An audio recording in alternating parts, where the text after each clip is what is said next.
ಕೈ ಶಾಸಕರಿಗೆ CM Siddu good news. ಬಿಜೆಪಿಗೆ ಬ್ರಹ್ಮಾಸ್ತ್ರವಾಗುತ್ತಾ ಕೈನಡೆ.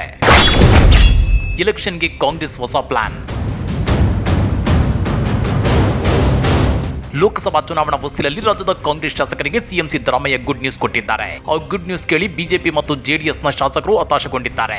ಸಿದ್ದು ಕೊಟ್ಟಿರುವ ಗುಡ್ ನ್ಯೂಸ್ ಮುಂದಿನ ಲೋಕಸಭಾ ಚುನಾವಣೆಯಲ್ಲಿ ಕಾಂಗ್ರೆಸ್ಗೆ ವರದಾನವಾಗುತ್ತೆ ಅನ್ನೋ ರಾಜಕೀಯ ವಿಶ್ಲೇಷಣೆಗಳಿವೆ.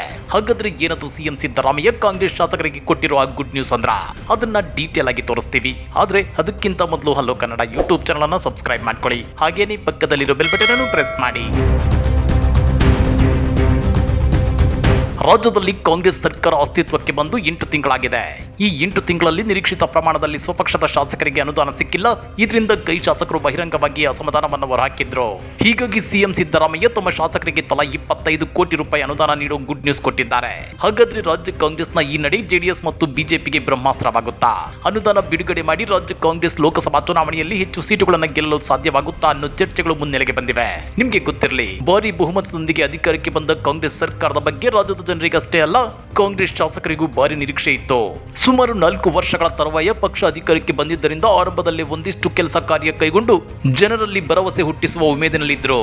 ಆದರೆ ಗ್ಯಾರಂಟಿ ಯೋಜನೆಗಳ ಅನುಷ್ಠಾನಕ್ಕೆ ಒತ್ತು ನೀಡಿದ ಸರ್ಕಾರ ಅದಕ್ಕೆ ಹಣ ಹೊಂದಿಸಲು ಕಸರತ್ತು ನಡೆಸಬೇಕಾದ್ದರಿಂದ ಶಾಸಕರ ನಿರೀಕ್ಷೆಗಳನ್ನು ತಲುಪುವುದು ಸವಾಲಾಗಿತ್ತು. ಜುಲೈ 7ರಂದು ಸಿಎಂ ಸಿದ್ದರಾಮಯ್ಯನವರು ಬಜೆಟ್ ಮಂಡಿಸುವವರೆಗೆ ಸುಮ್ಮನಿದ್ದ ಶಾಸಕರು ಆ ಬಳಿಕವೂ ನಿರೀಕ್ಷಿತ ಪ್ರಮಾಣದಲ್ಲಿ ಅನುದಾನ ಬಿಡುಗಡೆಯಾಗದ ಕಾರಣ ಅಸಮಾಧಾನ ಹೊರಹಾಕಲಾರಂಭಿಸಿದ್ರು. ಹಿರಿಯ ಶಾಸಕ BR ಪಾಟೀಲ್ ಅವರು ಬಹಿರಂಗವಾಗಿ ಅನುದಾನ ಲಭ್ಯತೆ ಕೊರತೆ ಬಗ್ಗೆ ಬೇಸರ ತೋಡಿಕೊಂಡಿದ್ರು. ಶಾಸಕ ಷಡಾಕ್ಷರಿ ಅವರು ಗ್ಯಾರಂಟಿಗಳಿಂದ ಎಲ್ಲ ಅಭಿವೃದ್ಧಿ ಯೋಜನೆಗಳಿಗೆ ಹಿನ್ನಡೆಯಾಗಿದೆ ಎಂಬ ಅರ್ಥದಲ್ಲಿ ಹೇಳಿಕೆ ನೀಡಿದ್ದು ಭಾರಿ ಚರ್ಚೆಗೆ ಗ್ರಾಸವಾಗಿತ್ತು. ಇನ್ನು ಹಲವರು ಶಾಸಕಾಂಗ ಪಕ್ಷದ ಸಭೆಯಲ್ಲಿ ಅನುದಾನಕ್ಕಾಗಿ ಆಗ್ರಹಿಸಿದ್ದು ನಡೆದಿತ್ತು.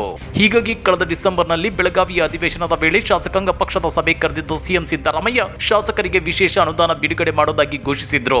ಇದೀಗ ಆ ವಿಶೇಷ ಅನುದಾನ ಹಂಚಿಕೆ ಪ್ರಕ್ರಿಯೆಗೆ ಸಿದ್ಧತೆ ನಡೆದಿದೆ. ಈ ಸಂಬಂಧ ಕೆಲ ಶಾಸಕರಿಂದ ಪ್ರಸ್ತಾಪ ಸಲ್ಲಿಕೆಯು ತೆರೆಮರೆಯಲ್ಲಿ ನಡೆದಿದೆ.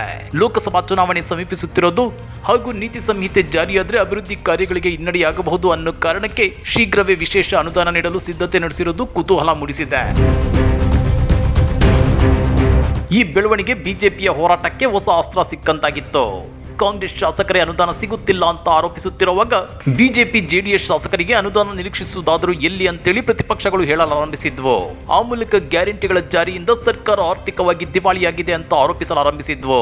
ಇದರಿಂದ ಸರ್ಕಾರಕ್ಕೂ ಇರುಸು ಮುರುಸು ಉಂಟಾಗಿತ್ತು. ಸ್ವಪಕ್ಷೀಯ ಆಕ್ಷೇಪಗಳಿಗೆ ತೀಕ್ಷ್ಣವಾಗಿಯೇ ಪ್ರತಿಕ್ರಿಯಿಸಿದ್ದ ಸಿಎಂ ಸಿದ್ದರಾಮಯ್ಯನವರು ಸರ್ಕಾರದಲ್ಲಿ ಹಣವಿಲ್ಲವೆಂಬಂತೆ ಯಾರೊಬ್ಬರು ಅಪಪ್ರಚಾರ ಮಾಡಬಾರದು ಅಂತೇಳಿ ಕಿವಿ ಮಾತನ್ನ ಹೇಳಿದ್ರು.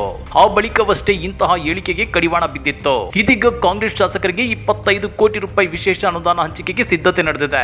ಸಿಎಂ ಸೇರಿದಂತೆ ಸಚಿವರು ಹಾಗೂ ನಾನಾ ಜವಾಬ್ದಾರಿಯಡಿ ಸಂಪುಟ ದರ್ಜೆ, ರಾಜ್ಯ ಸಚಿವ ದರ್ಜೆ ಸ್ಥಾನಮಾನ ಹೊಂದಿರುವ ಶಾಸಕರನ್ನ ಹೊರತುಪಡಿಸಿದ್ರು 100 ಮಂದಿ ಶಾಸಕರಿಗೆ ತಲಾ 25 ಕೋಟಿ ರೂಪಾಯಿ ಅನುದಾನ ನೀಡಬೇಕಾದ್ರೆ 2500 ಕೋಟಿ ರೂಪಾಯಿ ಅಗತ್ಯವಿದೆ. ಇಷ್ಟು ಬೃಹತ್ ಮೊತ್ತವನ್ನ ಪೂರಕ ಅಂದಾಜಿನಲ್ಲಿ ಒದಗಿಸಲು ಸಿಎಂ ಪ್ರಯತ್ನ ನಡೆಸಿದ್ದಾರೆ ಎನ್ನಲಾಗ್ತಿದೆ.